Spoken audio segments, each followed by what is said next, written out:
Hello everyone, welcome back to my YouTube channel. Hope कि आप सब अच्छे होंगे, मस्त होंगे, ज़बरदस्त होंगे। तो चलिए दोस्तों, आज हम लोग क्लास 9 का एक और चैप्टर को लेकर के आ चुके हैं, जिसमें चैप्टर का नाम है परमाणु तथा अणु। इस चैप्टर से जितने भी आपके एनसीईआरटी के क्वेश्चन बन सकते थे एमसीक्यू टाइप में, मैंने सारे क्वेश्चन को एक ही वीडियो में कर रखा है। चलिए बिना समय को गवाए हुए क्वेश्चन नंबर 1 में बढ़ते हैं। क्वेश्चन नंबर 1 है आपका कि परमाणु में कितने मूलभूत कण होते हैं। अब देखिए, परमाणु में सबसे पहले याद रखिएगा 3 मूलभूत कण होते हैं। कौन कौन हो गए? आपका इलेक्ट्रॉन हो गया, प्रोटॉन हो गया, और तीसरा क्या हो गया? न्यूट्रॉन। इलेक्ट्रॉन पर देखिए माइनस चार्ज होता है, प्रोटॉन पर प्लस चार्ज होता है, और न्यूट्रॉन पर कोई चार्ज नहीं होता है।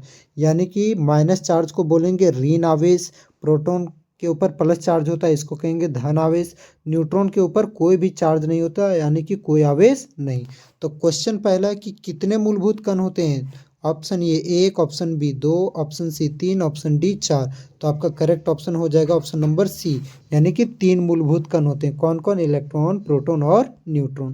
क्वेश्चन नंबर 2 है कि सभी पदार्थ किससे मिलकर बने होते हैं, यानी कि जितने भी पदार्थ हैं, जितने भी मटेरियल हैं दुनिया में, वो किससे मिलकर के बने हैं। ऑप्शन ए अणु से, ऑप्शन बी परमाणु से, ऑप्शन सी तत्व से, ऑप्शन डी किसी से नहीं। तो यहाँ पर करेक्ट ऑप्शन बनेगा आपका ऑप्शन नंबर बी, परमाणु से मिलकर के बने होते हैं। ठीक है, अणु से मिलकर के नहीं बने होते हैं, बल्कि किससे मिलकर के बने होते हैं? परमाणुओं से मिलकर के बने होते हैं। इस कथन को किसने कहा था? याद रखिएगा, जॉन डाल्टन ने कहा था। क्वेश्चन नंबर 3 है, परमाणु का जनक या तो खोजकर्ता किसे कहा जाता है। परमाणु का जनक यानी कि हम लोग बोल सकते हैं एक प्रकार से कि एटॉमिक फादर कौन होते हैं, कौन है। तो ऑप्शन ए है थॉमसन, ऑप्शन बी है रॉबर्ट हुक, ऑप्शन सी है जॉन डाल्टन, ऑप्शन डी है रदरफोर्ड। तो यहाँ पर देखिए, इसके लिए जो करेक्ट ऑप्शन बनेगा आपका ऑप्शन नंबर सी हो जाएगा। जॉन डाल्टन को परमाणु का जनक या तो खोजकर्ता कहा जाता है। क्वेश्चन नंबर 4 में बढ़ते हैं कि इलेक्ट्रॉन पर कैसा आवेश होता है। अब देखिए, यहाँ पर मैंने पहला क्वेश्चन में थोड़ा ज़्यादा समय लिया था, इसलिए ताकि आपका आगे का क्वेश्चन कवर हो जाए। अब जो बच्चे पहले क्वेश्चन को ध्यान से सुने थे, उसको क्वेश्चन नंबर 4 हो जाएगा कवर कि इलेक्ट्रॉन पर कैसा आवेश होता है। तो देखिए, इलेक्ट्रॉन के ऊपर में मैंने बताया था कि माइनस चार्ज होता है, यानी कि ऋण आवेश होता है। तो ऑप्शन ये है धन आवेश, ऑप्शन बी है ऋण आवेश, ऑप्शन सी है कोई आवेश नहीं, ऑप्शन डी है इनमें से कोई नहीं। तो क्या हो जाएगा? इलेक्ट्रॉन पर कैसा आवेश होता है? ऋण आवेश होता है, यानी कि नेगेटिव चार्ज। तो क्वेश्चन नंबर 4 का ऑप्शन नंबर बी करेक्ट हो जाएगा। क्वेश्चन नंबर 5 है कि प्रोटॉन पर कैसा आवेश होता है। अब देखिए, प्रोटॉन के ऊपर, प्रोटॉन को हम लोग पी से संकेत करते हैं, इसके ऊपर किसका चार्ज होता है? पॉजिटिव चार्ज, प्लस का होता है। तो कैसा आवेश होता है? ऑप्शन ए धन आवेश, ऑप्शन बी ऋण आवेश, ऑप्शन सी कोई आवेश नहीं, ऑप्शन डी इनमें से कोई नहीं। तो इसके लिए जो करेक्ट ऑप्शन बनेगा आपका ऑप्शन नंबर ये हो जाएगा, धन आवेश। क्वेश्चन नंबर 5 का ऑप्शन नंबर ये करेक्ट हो जाएगा।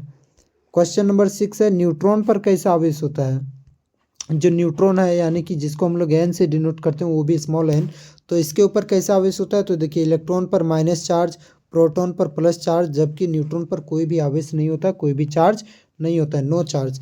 ऑप्शन ये धन आवेश, ऑप्शन बी ऋण आवेश, ऑप्शन सी कोई आवेश नहीं, ऑप्शन डी इनमें से कोई नहीं। तो करेक्ट ऑप्शन हो जाएगा ऑप्शन नंबर सी, कोई आवेश नहीं होता है। क्वेश्चन नंबर 7 में बढ़ते हैं। 7 है, किसी तत्व का परमाणु संख्या किस पर निर्भर करता है। कोई भी तत्व है तो उसका जो परमाणु संख्या होता है, जैसे परमाणु संख्या 1 है, परमाणु संख्या 2 है, हाइड्रोजन का परमाणु संख्या 1 होता है, हीलियम का परमाणु संख्या 2 होता है, लिथियम का परमाणु संख्या 3 होता है। तो ये जो परमाणु संख्या है वो किस पर निर्भर करता है, सो क्वेश्चन पूछ रहा है। तो ऑप्शन ए इलेक्ट्रॉन पर, ऑप्शन बी है प्रोटॉन पर, ऑप्शन सी है न्यूट्रॉन पर, ऑप्शन डी है इनमें से कोई नहीं। तो बताइए, परमाणु संख्या किस पर निर्भर करता है। तो याद रखिएगा दोस्तों कि ये जो परमाणु संख्या है वो प्रोटॉन के ऊपर निर्भर करता है। किसके ऊपर निर्भर करता है? प्रोटॉन के ऊपर। तो 7 का ऑप्शन नंबर बी करेक्ट हो जाएगा। क्वेश्चन नंबर 8 है, प्रोटॉन परमाणु में कहाँ उपस्थित होते हैं। फिर से पहला क्वेश्चन में आ जाइए कि पहला क्वेश्चन में मैंने बताया था कि इलेक्ट्रॉन कक्षा में चारों ओर घूमते हैं, जबकि प्रोटॉन और साथ में न्यूट्रॉन दोनों कहाँ पर होते हैं? परमाणु के नाभिक में होते हैं, यानी कि न्यूक्लियस में होते हैं। तो यहाँ पर बोल रहा प्रोटॉन परमाणु में कहाँ उपस्थित होते हैं। ऑप्शन ए कक्षा में, ऑप्शन बी नाभिक में, ऑप्शन सी दोनों जगह, ऑप्शन डी इनमें से कोई नहीं। तो इसके लिए करेक्ट ऑप्शन बनेगा ऑप्शन नंबर बी, यानी कि जो भी प्रोटॉन और न्यूट्रॉन दोनों कहाँ पर होते हैं? नाभिक में होते हैं। ऑप्शन नंबर बी सही हो जाएगा। क्वेश्चन नंबर 9 है, इलेक्ट्रॉन परमाणु के अंदर कहाँ होते हैं। अब देखिए, प्रोटॉन तो हो गया नाभिक में, तो इलेक्ट्रॉन कहाँ पर होते हैं। तो ऑप्शन ए कक्षा में, ऑप्शन बी नाभिक में, ऑप्शन सी दोनों जगह, ऑप्शन डी कोई नहीं। तो इसका आंसर तो आप लोग बहुत ही आसानी से दे सकते हैं कि क्या हो जाएगा, इलेक्ट्रॉन कहाँ पर होते हैं, कक्षा में, यानी कि 9 का ऑप्शन नंबर ए करेक्ट हो जाएगा। क्वेश्चन नंबर 10 है कि परमाणु में उपस्थित प्रोटॉन की कुल संख्या क्या कहलाती है। जो प्रोटॉन की संख्या होती है, नंबर ऑफ प्रोटॉन, वो किसके बराबर होती है। ऑप्शन ए परमाणु द्रव्यमान, ऑप्शन बी परमाणु संख्या, ऑप्शन सी समस्थानिक, ऑप्शन डी संभारिक। तो क्या हो जाएगा इसका करेक्ट आंसर कि प्रोटॉन की कुल संख्या क्या होती है आपकी, परमाणु संख्या होती है। ऑप्शन नंबर बी आपका करेक्ट हो जाएगा, याद रखिएगा। प्रोटॉन की कुल संख्या किसके बराबर होती है, परमाणु संख्या के बराबर होती है। परमाणु संख्या को किससे डिनोट करते हैं, तो ये भी याद रखिएगा कि जेड से डिनोट किया जाता है। क्वेश्चन नंबर 11 है, प्रोटॉन और न्यूट्रॉन की संख्या के योग को क्या कहते हैं। यानी कि प्रोटॉन और न्यूट्रॉन इन दोनों को जोड़ दीजिएगा तो आपको क्या मिलेगा, तो क्या मिलेगा हमको, ये मिलेगा, यानी कि परमाणु द्रव्यमान मिलेगा। तो ऑप्शन ए परमाणु द्रव्यमान, ऑप्शन बी है परमाणु संख्या, ऑप्शन सी है समस्थानिक, ऑप्शन डी है संभारिक। तो क्या मिलेगा, दोनों को जोड़ने पर आपको परमाणु द्रव्यमान मिल जाएगा। आपका यहाँ पर ऑप्शन नंबर ए करेक्ट हो जाएगा। अब परमाणु द्रव्यमान को किससे डिनोट करते हैं, तो याद रखिएगा परमाणु द्रव्यमान को ए से डिनोट करते हैं, जबकि परमाणु संख्या को जेड से डिनोट करते हैं। क्वेश्चन नंबर 12 है, बाहरी कक्षा में उपस्थित इलेक्ट्रॉन की कुल संख्या क्या कहलाती है। एग्जाम्पल लेते हैं सोडियम। सोडियम का 11 है, तो क्या आ गया 2,8,1। तो बाहरी कक्षा में यहाँ पर कितना आया, 1। तो जो बाहरी, या तो क्लोरीन का लेते हैं, क्लोरीन का 17 हो गया, तो 2,8,7। तो बाहरी कक्षा में इसका कितना आया, 7। तो इसका सोडियम का बाहरी कक्षा में 1 आया, क्लोरीन का बाहरी कक्षा में 7 आया। तो जो बाहरी कक्षा में इलेक्ट्रॉन उपस्थित है उससे क्या कहते हैं, संयोजकता, संयोजी इलेक्ट्रॉन, परमाणु संख्या, या फिर परमाणु द्रव्यमान। तो इसके लिए करेक्ट ऑप्शन बनेगा ऑप्शन नंबर बी हो जाएगा, संयोजी इलेक्ट्रॉन कहते हैं उसे। और संयोजकता क्या होता है, तो अक्रिय गैस की प्राप्ति के लिए जितने इलेक्ट्रॉन त्याग या ग्रहण करने की आवश्यकता होती है उसे ही संयोजकता कहते हैं। जैसे क्लोरीन का संयोजकता हो जाएगा -1, क्लोरीन का हो जाएगा संयोजकता -1, जबकि सोडियम का हो जाएगा +1।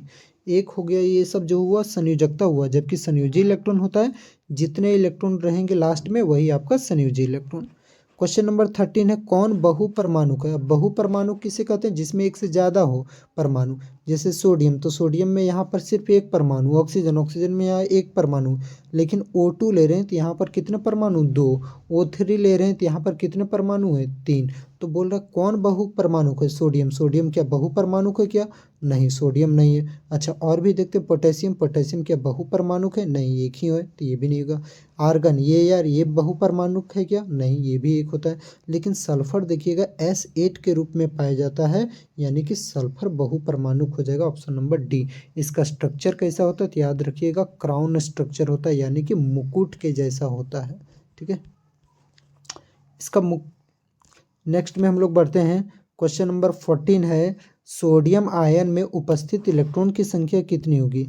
सोडियम आयन पूछ रहा है, सोडियम, सोडियम का पहले एटॉमिक नंबर 11 होता है, तो 2,8,1। तो यहाँ पर अगर ये एक इलेक्ट्रॉन का त्याग कर देगा तो क्या हो जाएगा, यहाँ पर सोडियम आयन बन गया। तो अब कितने इलेक्ट्रॉन बचे, तो अब बचे हैं 2,8, यानी कि 2 और 8 कितना हो गया, 10 इलेक्ट्रॉन होगी। तो ऑप्शन ये 10, 11, 12, 9। तो कितने इलेक्ट्रॉन हो जाएंगे आपके, तो 10 इलेक्ट्रॉन हो जाएंगे। ऑप्शन नंबर ये जो होगा आपका करेक्ट हो जाएगा, 10। क्वेश्चन नंबर 15 है, क्लोरीन आयन में उपस्थित इलेक्ट्रॉन की संख्या। आप देखिए क्लोरीन है, क्लोरीन का एटॉमिक नंबर 17 होता है, तो 2,8,7। अब यहाँ पर बाहरी कक्षा में 7 आया, तो अक्रिय गैस की प्राप्ति के लिए ये क्या करेगा, एक इलेक्ट्रॉन ग्रहण कर लेगा, तो यहाँ क्या हो जाएगा 2,8। अब ये एक इलेक्ट्रॉन को ग्रहण करेगा तो ये भी क्या हो जाएगा 8। तो 2 और 8 10 और 8 18। तो यहाँ पर आपका ऑप्शन नंबर बी जो होगा वो करेक्ट हो जाएगा, 18 हो जाएगा। क्वेश्चन नंबर 16 है, नेट्रियम शब्द किस तत्व का लैटिन भाषा है। यानी कि जो नेट्रियम शब्द है वो किस तत्व का लैटिन भाषा है, पोटेशियम, कैल्शियम, सोडियम, आर्गन। तो इसके लिए यहाँ पर करेक्ट ऑप्शन बनेगा आपका ऑप्शन नंबर सी हो जाएगा, ये सोडियम हो जाएगा। सोडियम जो है वो यहाँ पर याद रखिए नेट्रियम शब्द से लिया गया है, जो कि कौन सा लैंग्वेज है, कौन सा भाषा है आपका, लैटिन लैंग्वेज है, लैटिन भाषा है। उसी प्रकार से कैलियम शब्द किस तत्व का, आप देखिए नेट्रियम है सोडियम का, उसी प्रकार से याद रखिएगा कैलियम है पोटेशियम का। कैलियम। ये भी कैलियम जो है लैटिन भाषा से लिया गया। कौन सा भाषा से लिया गया? आपका लैटिन भाषा से। उसी तरह से आप याद रख सकते हैं मरकरी। मरकरी का जो संकेत Hg होता है तो ये भी लैटिन भाषा से लिया गया। लैटिन भाषा को कौन सा शब्द? तो हाइड्रा गैरम शब्द से लिया गया। ये सब आप याद रखिएगा। क्वेश्चन नंबर 18 है कि H2O का परमाणुकता कितना होगा, यानी कि उसका एटोमिसिटी। अब बहुत आसान है, H2O है तो इसका परमाणुकता आप निकाल सकते हैं। तो हाइड्रोजन कितना है? 2 प्लस ऑक्सीजन कितना? 1, तो टोटल को जोड़ दीजिए, कितना आ गया? 3। तो इसी का परमाणुकता हो गया 3। तो यहाँ पर 3 कहाँ है? आपका ऑप्शन नंबर सी में है, तो ऑप्शन नंबर सी सही हो जाएगा। क्वेश्चन नंबर 19 है, अब CO2 का परमाणुकता बताना है। तो होप कि आप इसको भी कर सकते हैं। CO2, अब देखिए कार्बन का संख्या कितना है यहाँ पर? कुछ नहीं थे, तो 1 लिखेंगे, प्लस ऑक्सीजन कितना है? 2, तो दोनों जोड़ दीजिए, 1 और 2 3। तो इसका परमाणुकता कितना निकल जाएगा? 3। 3 कहाँ है? ऑप्शन नंबर सी में, तो ये ऑप्शन नंबर सी सही हो जाएगा। उसी प्रकार से H2SO4 का परमाणुकता कितना है? देखिए H2SO4, तो हाइड्रोजन कितना है? 2 प्लस सल्फर कितना है? 1 प्लस ऑक्सीजन कितना है? 4। सबको जोड़ दीजिए, तो 2 और 1 3 और 4 कितना हो गया? 7। तो इसका परमाणुकता 7। 7 का ऑप्शन नंबर सी में, तो इसका भी जो होगा ऑप्शन नंबर सी सही हो जाएगा। नेक्स्ट बढ़ते हैं क्वेश्चन नंबर 21 की बेकिंग पाउडर का रासायनिक सूत्र क्या होता है? घरों में आप लोग देखे होंगे बेकिंग पाउडर जो कि पकौड़ी वगैरह बनाने में इस्तेमाल किया जाता है। तो इसका रासायनिक सूत्र क्या होता है? याद रखिएगा NaHCO3। इसी को हम लोग कहते हैं सोडियम हाइड्रोजन कार्बोनेट, या तो इसी का दूसरा नाम है सोडियम बाई कार्बोनेट। हाइड्रोजन को ही बाई कहा जाता है। तो इसका रासायनिक सूत्र क्या हो जाएगा? NaHCO3, और ये कहाँ पर है? आपका ऑप्शन नंबर बी, तो option number B correct answer.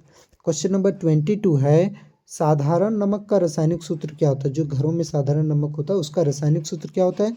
बहुत ही इजी से सवाल है, NaCl हो जाएगा, ऑप्शन नंबर बी हो जाएगा, NaCl करेक्ट।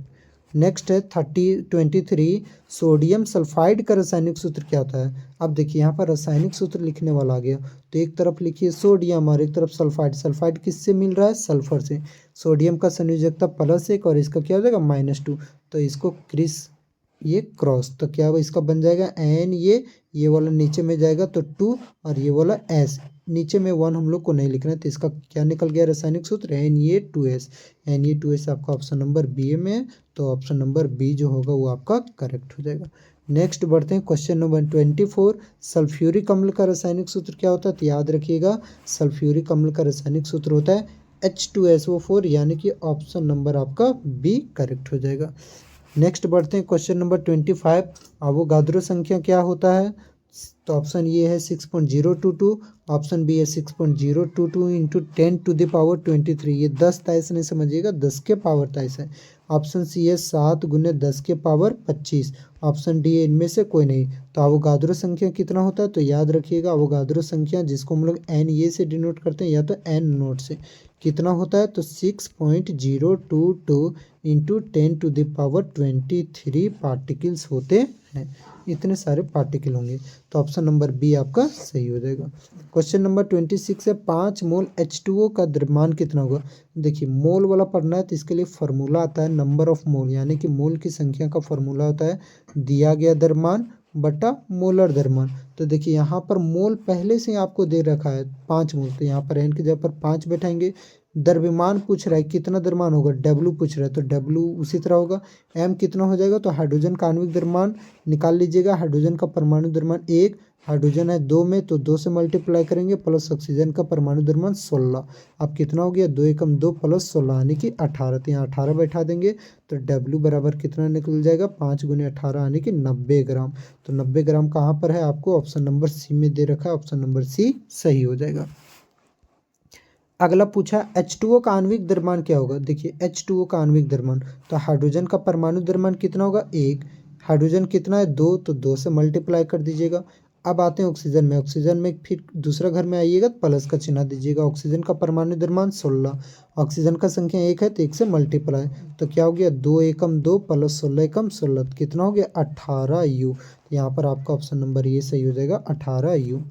क्वेश्चन नंबर 28 है, HNO3 का आणविक द्रव्यमान क्या होगा? अब देखिए HNO3 इसका आणविक द्रव्यमान क्या होगा? तो हाइड्रोजन का परमाणु द्रव्यमान 1 होता है, यहाँ पर हाइड्रोजन एक संख्या में तो 1 से मल्टीप्लाई कर दीजिए, प्लस नाइट्रोजन का परमाणु द्रव्यमान 14, नाइट्रोजन 1 है तो 1 से मल्टीप्लाई कीजिए, प्लस ऑक्सीजन का परमाणु द्रव्यमान 16, 3 है तो 3 से मल्टीप्लाई करिए, क्या होगा 1 एकम 1 प्लस 14 एकम 14 प्लस 16 तो ये 48, सबको जोड़िएगा तो आपका 63 ही आएगा। ऑप्शन नंबर बी सही हो जाएगा।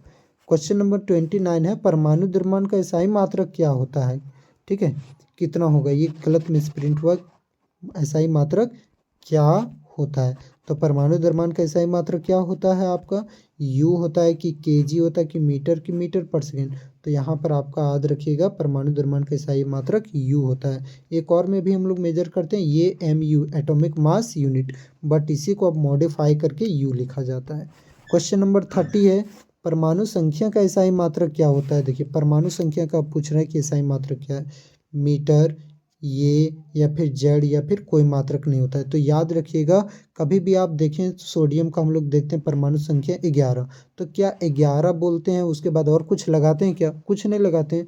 तो यानी कि कोई भी तत्व का एसआई जो परमाणु संख्या होता है उस परमाणु संख्या का एसआई मात्रक नहीं होता है। तो ऑप्शन नंबर डी हो जाएगा, कोई मात्रक नहीं होता है।